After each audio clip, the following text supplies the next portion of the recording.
गीत की शादी रॉकी से होती है। रॉकी और लकी दोनों भाई जिनका आपस में बड़ा प्यार होता है। अरे वाह भाभी, क्या खाना बना है। अब तो घर में ही होटल वाला स्वाद रोज मिला करेगा। अरे लकी, तुम अभी जानते नहीं हो मुझे। तुम बस डिश का नाम बोलो, मैं तुम्हें इसी किचन में बनाकर खिलाऊंगी। चढ़ा रहा है तुम्हें ये, और तुम भी ना। गीत रॉकी के छोटे भाई को दोस्त की तरह मानती। वो रॉकी के साथ उसकी भी जरूरतों का ध्यान रखती। लकी, ये रहे तुम्हारे कपड़े, धोकर प्रेस करवा दिया है, अलमारी में सजा लो। अरे रख दो ना भाभी अलमारी में भी। हाँ हाँ, सब भाभी करेगी तो तू क्या करेगा। रहने दीजिए ना माँ जी, शादी हो जाएगी तो खुद ही सुधर जाएगा। अरे रहने दो यार, तुम दोनों मेरे कपड़े यहीं पे रख दो। एक कपड़े अलमारी में रखने को क्या बोल दिया, शुरू हो गई। एक दिन, रॉकी सुनिए ना, कल जल्दी आ जाना, मुझे मायके जाना है, या सुबह छोड़ दीजिए और शाम को लेकर आ जाना। अरे नहीं नहीं, कल तो बिल्कुल पॉसिबल नहीं है, कल मीटिंग है। तुम लकी के साथ चली जाओ ना, और उसे कह देना कि शाम को लेकर भी आ जाएगा। लकी भाभी को लेकर मायके जाता है, शाम को लेकर भी आता है। आते वक्त, लकी, तुम्हारे लिए मैंने एक लड़की देखी है, बहुत सुंदर है। अच्छा, क्या बात है भाभी, मुझे भी दिखा दो, और उससे भी पूछ लो कि मुझसे शादी करेगी ना। इतनी सुंदर होगी तो मुझसे क्यों शादी करेगी भाभी। अरे वाह, क्या बुराई है तुम में, इतने अच्छे हो दिखने में। हाँ, बस अपनी भैया से थोड़ा कम हो। हाँ भाभी, आपको तो भैया से अच्छा कोई लगता ही नहीं है। लकी, तुम्हारे भैया हैं ही लाखों में एक।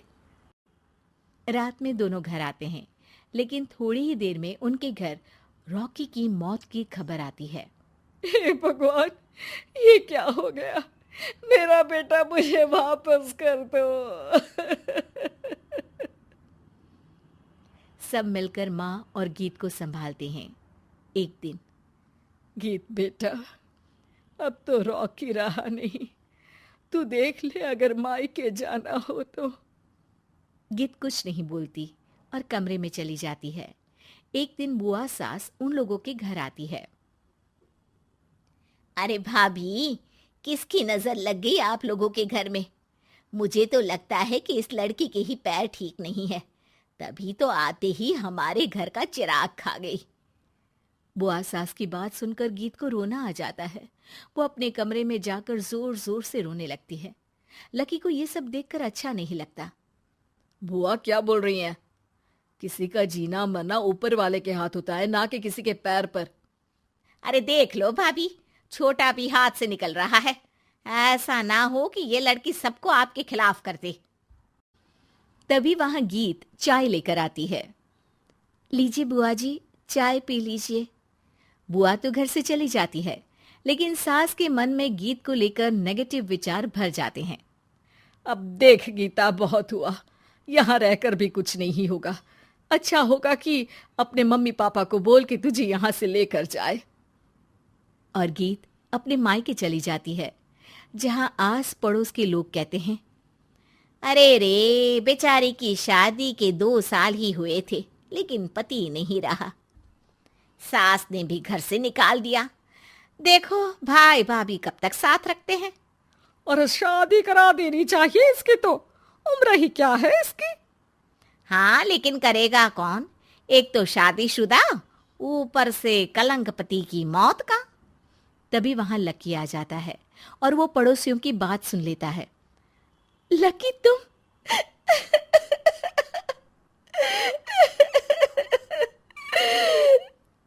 भाभी, ये जमाना आपको जीने नहीं देगा, लेकिन आप चिंता मत करना, मैं आपको आपके हिस्से की सारी खुशियां दूंगा।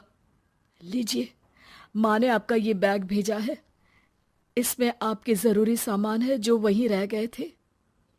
लकी देखता है कि गीत को ससुराल से लेकर मायके तक हर जगह सिर्फ ताने ही सुनने पड़ते हैं। वो सीधे अपनी माँ के पास जाता है। माँ, एक बात सुनो, ये कहाँ का न्याय है? एक लड़की जो छोटी सी उम्र में अपना पति खो चुकी है, वो अब दुनिया के ताने भी झेल रही है। यार, ये तो गलत है ना माँ। हमें भाभी का सपोर्ट करना चाहिए। क्या भैया होते तो भाभी को ऐसा देखकर दुखी नहीं होते? अरे देख लकी, ये समाज ऐसा ही है। और भैया होते तो गीत की ये हालत होती ही नहीं। बिना पति के औरत को तो ये सब झेलना ही पड़ता है। लेकिन कोई तो जरिया होगा ना माँ। भाभी भी हमारे परिवार का हिस्सा है, हम कुछ तो कर सकते हैं ना उनके लिए। हिस्सा है नहीं, हिस्सा थी। और अब तू ज्यादा ना भाभी भाभी करना बंद कर दे, समझा? कुछ दिन ऐसे ही बीतते हैं और एक दिन लकी देखता है कि गीत उसके ही कॉलेज में पढ़ने आई है। अरे भाभी, आप यहाँ कॉलेज में कैसे? लकी, मैंने पढ़ने का निर्णय लिया है। शादी के कारण मेरी पढ़ाई को बीच में ही रोक दिया गया था, पर अब जब कुछ नहीं बचा तो मैंने सोचा पढ़ाई में ही मन लगाऊं। अरे आपने बिल्कुल सही सोचा भाभी। किसी भी तरह की कोई भी जरूरत हो तो प्लीज बिना किसी हिचक के बताना, मैं हूं आपकी मदद के लिए। लेकिन कहते हैं ना, गीत की जिंदगी में सब कुछ बहुत दिनों के लिए ठीक नहीं रहा। और एक दिन क्लास में, अरे ये विधवा है, इसकी तो शादी हो चुकी है। क्या बात कर रहे हो? हमारे साथ तो बैठकर ऐसे पढ़ाई करती है जैसे बच्ची हो। अरे बच्ची नहीं, बहुत शातिर है ये। किसी को नहीं बताया कि ये शादीशुदा है, वरना हम इसे आंटी आंटी कहकर पुकारते ना। अरे अब तो पता चल गया ना, आंटी जी। Aunty aunty. फिर क्या, सभी गीत को आंटी बोलकर चिढ़ाने लगते हैं। गीत को रोना आ जाता है और वो क्लास के बाहर जाकर रोने लगती है। सामने से लकी आ जाता है। अरे क्या हुआ भाभी, आप रो क्यों रही हैं? तभी पीछे से एक लड़की आ जाती है। हे हैंडसम, इस औरत से ना दूर रहना, इसके प्यार में मत पड़ जाना, क्योंकि ये शादीशुदा है। हमारे साथ झूठ बोलकर हम जैसे ही रह रही थी। हाँ तो क्या गलत है? सही उम्र में तुम्हारे माता पिता तुम्हारी पढ़ाई छुड़वा देते तो आज तुम भी शादीशुदा ही होती ना। और इनका पति नहीं रहा, उसमें इनका क्या कसूर? अरे कोई अपने जीवन को नई शुरुआत दे रहा है तो तुम लोगों को क्यों मिर्ची लग रही है? अरे तुझे बड़ी दया आ रही है, कर लेना तू शादी। लकी तब तो कुछ नहीं बोलता, लेकिन ये बात उसके मन में घर कर जाती है। और फिर एक दिन, माँ, मैं गीत से शादी करना चाहता हूँ। अरे क्या बक रहा है बेटा, तेरा भाई तो खा गई वो, अब मैं अपना दूसरा लड़का नहीं खो सकती। नहीं माँ, मैं गीत को यूं परेशान नहीं देख सकता। उसका कॉलेज में भी लोगों ने जीना मुहाल कर रखा है। मैं उनसे शादी कर उन्हें फिर से इस घर की बहू बनाऊंगा। तुम मानती हो तो ठीक है, नहीं तो मैं घर छोड़कर चला जाऊंगा। अरे मुझे मंजूर है बेटा। लकी माँ के साथ गीत के घर जाता है और उसका हाथ मांगता है। घर वाले मान जाते हैं। थोड़े से इनकार